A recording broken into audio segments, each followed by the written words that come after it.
Hi everybody, it's Madeline here, the Fit Vegetarian, and I'd like to welcome you today to part 4 in my series of Confessions of an After Dinner Snacker. Yesterday we talked about nutritional deficiencies and how those can lead to snacking, especially after dinner. And today we're going to talk about um, emotional snacking. A lot of us will eat because of how we're feeling, right? If we're sad, we eat. If we're happy, we eat. If we're feeling lonely, if we're angry, if we're frustrated, I mean, you name the emotion and you might find a reason to eat.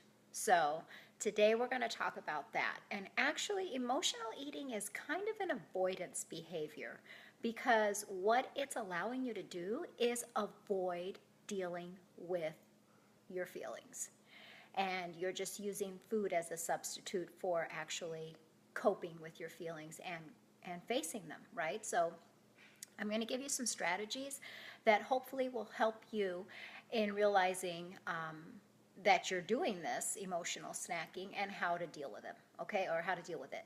So the first thing is I want you to just relax, okay? So when you feel the urge to snack because of how you're feeling, take 15 or 20 minutes and just calm yourself.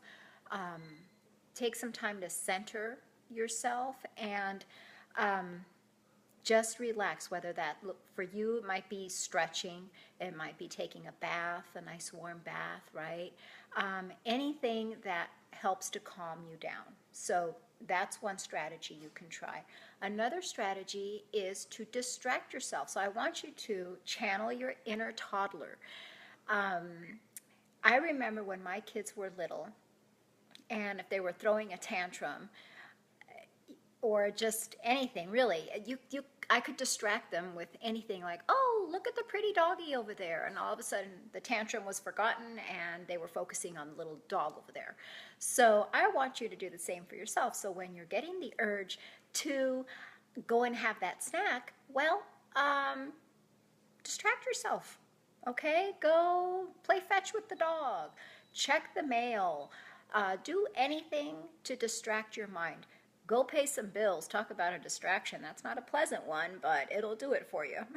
You go pay some bills, you just might lose your appetite. So give that a try. Also, take a picture of your food before you eat it. Let's say you have served yourself a big old bowl of chips, right? Or forget the bowl, maybe you're doing that thing where we're all guilty of it sometimes, eating right out of the bag. Take a picture of what you're about to eat and then have a look at that picture. And sometimes that's enough to kind of trigger in your brain, yeah, no, this is not what I should be doing right now, and you put it away. So that's another strategy. I also want you to, rather than sitting on a couch or your comfy chair or wherever it is that you normally snack, set the table. So wherever it is that you have your meals typically, so at the kitchen table, for example, or the dining room table, that is where I want you to sit down and have your snack and actually set the table. So get your placemat out, get a place setting, get your napkin, get your utensils, the whole shebang. Turn the TV off, no electronics, focus on your food. And if you have to go through all that effort, okay, to just have a snack, you just might talk yourself out of it. That's one reason to do that. The other reason is to be mindful of your food and to realize that that snack is really just a meal. It might be a smaller version of your normal meal, but it is a meal and you need to treat it as such, okay? Something else to do is say it out loud, okay? And what do I mean by that? I mean, now this one, I don't know, you might want to do in private because if anybody hears you talking to yourself, it might not be pretty. But this really works, you guys. So let's say that you've had an argument with your spouse, okay, and you're so angry, and rather than talking it out with your spouse, you decide to stifle your feelings and take it out on a bowl of ice cream. So you're sitting there with your bowl of ice cream, spoon in hand, and you're just ready to dive in, right? I want you to stop and say to yourself, Say it out loud. I am having this bowl of ice cream because I am angry at my husband, or I am angry at my wife, whatever the case may be. Stop, and that, just the absurdity of that, right? Because in your mind you're rationalizing it. Yeah, like I'm so mad, I'm just going to stuff my face. Say it out loud, right? I am having this bag of chips, this bowl of ice cream, this slice of cake because I am angry. It just sounds absolutely ridiculous. And that also can be enough just for you to go, wow, no, this is just silly, and put it away, right? Keep a food journal is another one. And it's not just like what you ate, but how you're feeling when you ate a certain something.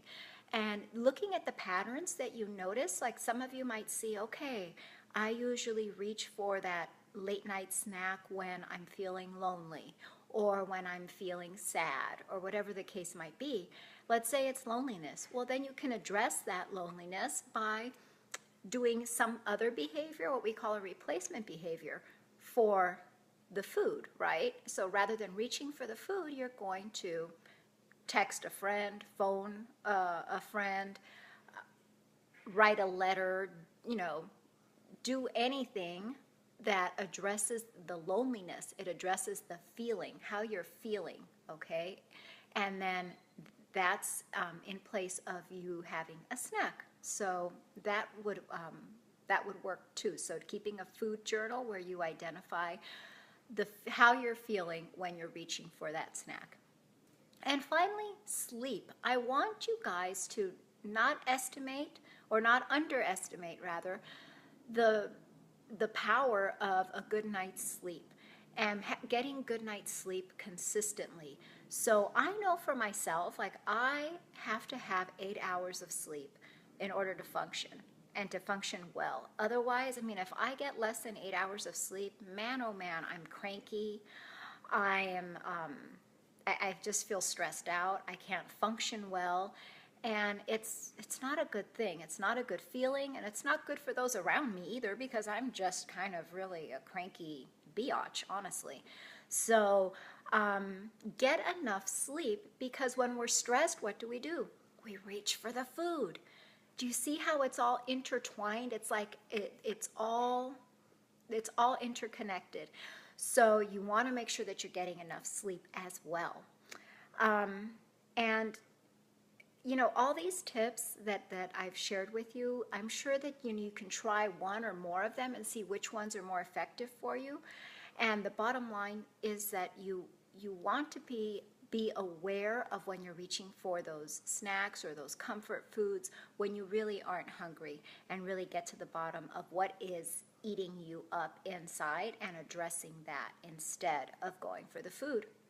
Okay, so I hope that these help, and tomorrow we'll be discussing part 5 in this series, and I hope you come back and join me for that.